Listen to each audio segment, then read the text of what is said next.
चौकी, कपड़ा, गणेश, गौरी, गंगा जल, कलश, दीपक, पंचांग, पंचामृत, कुश, कलावा, केला के पत्ते, यज्ञोपति, सिंदूर, केसर, चंदन, चावल, कुल्हाड़, दीप, कलश, धूप, कपूर, नैवेद्य, फल, तंबुल, पान, सुपारी, गौरी, सुहाग, पिटारी, चूड़ी, सीसा, कंघी, बिछिया, नारियल, डोरा, सुरमा, मावर, पकवान, मिठाई, घंटा, पूजा पत्र। संतान सप्तमी व्रत कथा।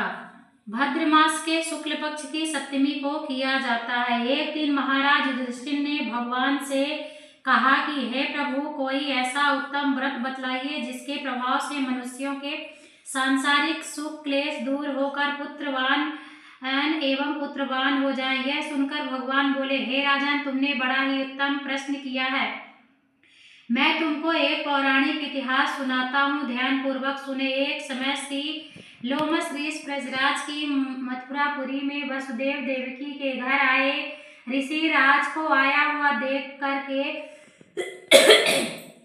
दोनों अत्यंत प्रसन्न हुए थे तथा उनको उत्तम आसन पर बैठाकर उनकी अनेक प्रकार से वंदना तथा सत्कार किया। फिर मुनि के चरणोदक से अपने घर तथा शरीर को पवित्र किया। मुनि प्रसन्न होकर उनको कथा सुनाने लगे। कथा के कहते कहते लोमस ऋषि ने कहा कि हे देवकी, दुष्ट दुराचारी पापी कंस ने तुम्हारे कई पुत्र मार डाले हैं, जिसके कारण तुम्हारा मन अत्यंत दुखी है। इसी प्रकार राजा मनोज की पंत्री चंद्रमुखी भी दुखी रहा करती थी, किंतु उसने संतान सप्तमी का व्रत विधि विधान सहित किया, जिसके प्रताप से उसको संतान का प्राप्त हुआ। यह सुनकर देवकी ने हाथ जोड़कर मुनि जी से कहा कि हे ऋषिराज, कृपा करके नारी चंद्रमुखी का संपूर्ण वृत्तांत तथा इस व्रत का विधान विस्तार सहित मुझे बतलाइए, जिससे मैं भी इस दुख से छुटकारा पा सकूं। लोमस ऋषि ने कहा कि हे देवकी, अयोध्या के राजा नहुस थे।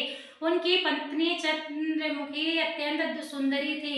उसी नगरी में विष्णुगुप्त नाम का एक ब्राह्मण रहता था। उसकी स्त्री का नाम भद्रामुखी था। वह भी अत्यंत रूपवान सुंदरी थी। रानी और ब्राह्मणी में अत्यंत प्रेम था। एक दिन दोनों सरयू नदी में स्नान करने के नियमित गई। वहां उन्होंने देखा कि अन्य बहुत सी स्त्रियां सरयू नदी में स्नान करके निर्मल वस्त्र पहनकर एक मंडप में श्री शंकर एवं पार्वती की मूर्ति स्थापित करके उनकी पूजा कर रही थी। रानी और ब्राह्मणी ने यह देखकर उन स्त्रियों से पूछा कि बहन, यह तुम किस देवता और किस कारण से यह पूजन व्रत कर रही हो? यह सुनकर उन स्त्रियों ने कहा कि हम संतान सप्तमी का व्रत कर रही है और हमने शिव पार्वती का पूजन चंदन अक्षत आदि से पोषण उपचार विधि से किया है। यह सब इसी पुनीत व्रत का विधान है। यह सुनकर रानी और ब्राह्मणी ने इस व्रत के करने का मन ही मन संकल्प किया और घर वापस लौट गई। ब्राह्मणी भद्रामुखी तो इस व्रत को नियम पूर्वक करती रही, किंतु रानी राजमत के कारण इस व्रत को कभी करती कभी भूल जाती।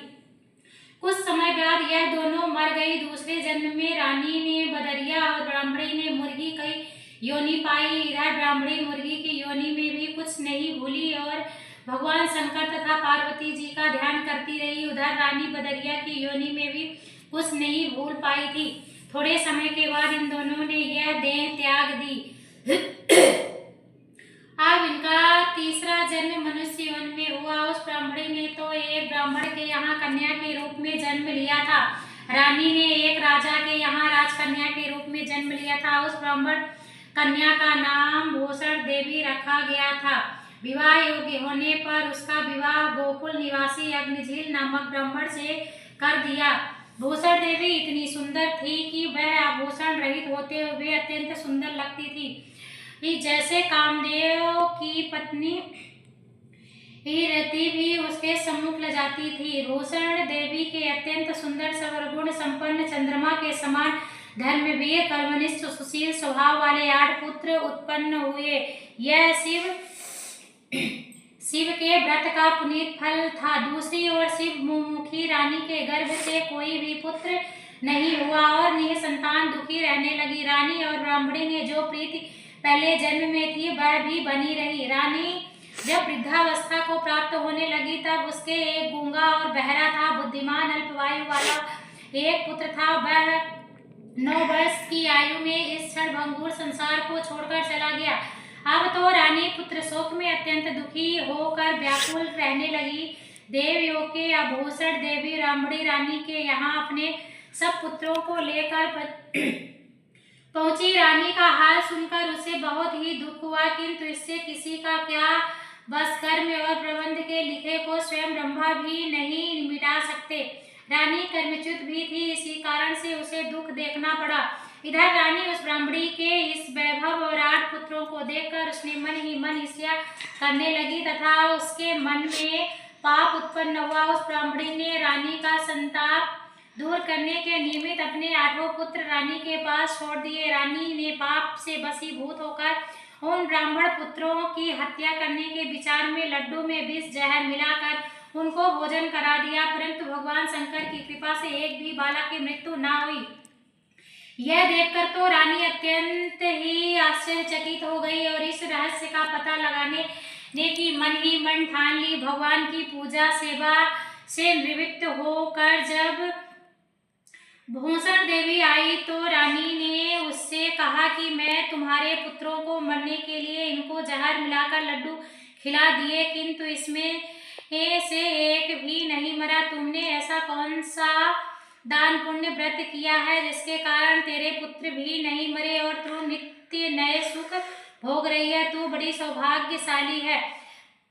इस सब का भेद तुम मुझे निष्कपट होकर समझा, मैं तेरी बड़ी ऋणी रहूंगी। रानी के ऐसे दीन वचन सुनकर भूषण ब्रह्माणी कहने लगी, हे रानी सुनो, तुमको 3 जन्म का हाल करती हूँ, सो ध्यान पूर्वक सुनना। पहले जन्म में तुम राजा न्यूस की पत्नी और तुम्हारा नाम चंद्रमुखी था, मेरा नाम भद्रमुखी था और ब्राह्मणी थी।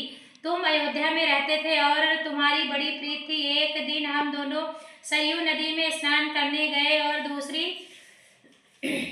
दूसरी स्त्रियों को संतान प्राप्ति का उपवास शिवाजी का पूजन अर्चन करते देखकर हमने भी उस व्रत को करने की प्रतिज्ञा की थी। तुम जो राजमत के कारण वह भूल गई और झूठ बोलने का तुमको दोष लगा, जिससे तुम आज भी भोग रही हो। मैं तुमसे व्रत को आचार विचार सहित नियम पूर्वक सदैव किया और आज भी करती हूँ। दूसरे जन्म में तुमने बदरिया का जन्म लिया था और मैंने मुर्गी की योनि मिली थी। भगवान शंकर की कृपा से इस व्रत के प्रभाव से तथा भाग्यवान को इस जन्म से भी मैं नहीं भूली और निरंतर उस व्रत को नियमानुसार करती रही।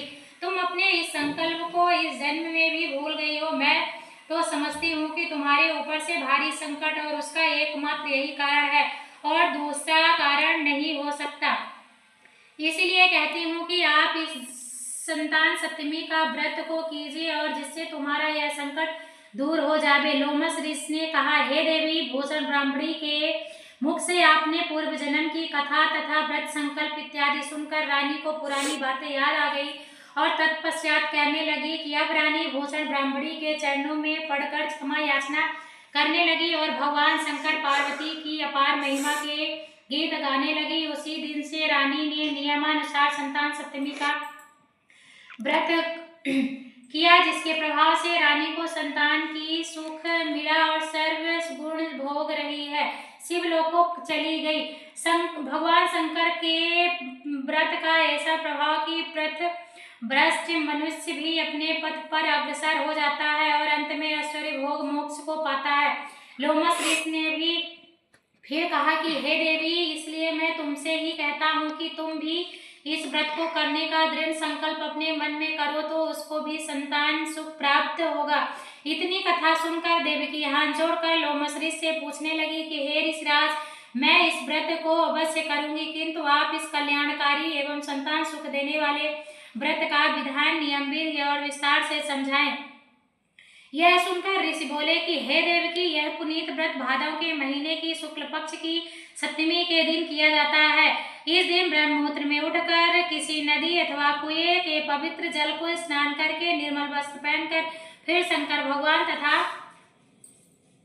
जगदम्बा पार्वती जी की मूर्ति की स्थापना करे और इन प्रतिमाओं के सोने चांदी के तारों का अथवा रेशम का एक अंडा बनावे। उस अंडे में 7 गंडे लगानी चाहिए। इस गंडे की धूप दीप अष्टगंध से पूजा करके अपने हाथ में बांधे और भगवान शंकर से अपनी कामना सफल होने की शुद्ध भाव से प्रार्थना करे। तदंतर 7 पुआ बनाकर भगवान को भोग लगावे और 7 ही पुआ अपने यथाशक्ति सोने और चांदी की एक अंगूठी बनाकर इस सबको तांबे के पात्र में रखकर और उनका पोषणोपचार विधि से पूजन करे। किसी सदाचारी धर्मनिष्ठ कर्मनिष्ठ सदापात्र ब्राह्मण को दान में देवे। उसके पश्चात 7 पुआ एवं प्रसाद में ग्रहण करे। इस प्रकार इस व्रत का पारायण करना चाहिए। प्रतिमास के शुक्ल पक्ष की सप्तमी के दिन ही देवकी आदि इस व्रत को इस प्रकार नियम करने से शिवलोक की प्राप्ति होती है। हे देवकी, मैं तुमको संतान सप्तमी का व्रत संपूर्ण विस्तार पूर्वक सहित वर्णन करती हूँ। उनको अब तुम नियम अनुसार करो, जिससे तुमको उत्तम संतानी प्राप्त होगी।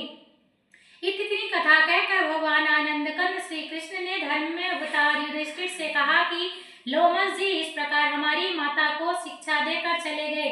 ऋषि के कथानुसार हमारी माता देवकी ने इस व्रत को नियमानुसार किया, जिसके प्रभाव से हम उत्पन्न हुए। यह व्रत विशेष रूप से स्त्रियों को कल्याणकारी है, परंतु पुरुष को भी समान रूप से कल्याणदायक है। संतान सुख देने वाला, पापों का नाश करने वाला यह उत्तम व्रत है, जिससे स्वयं भी करे तथा दूसरों को भी करावे।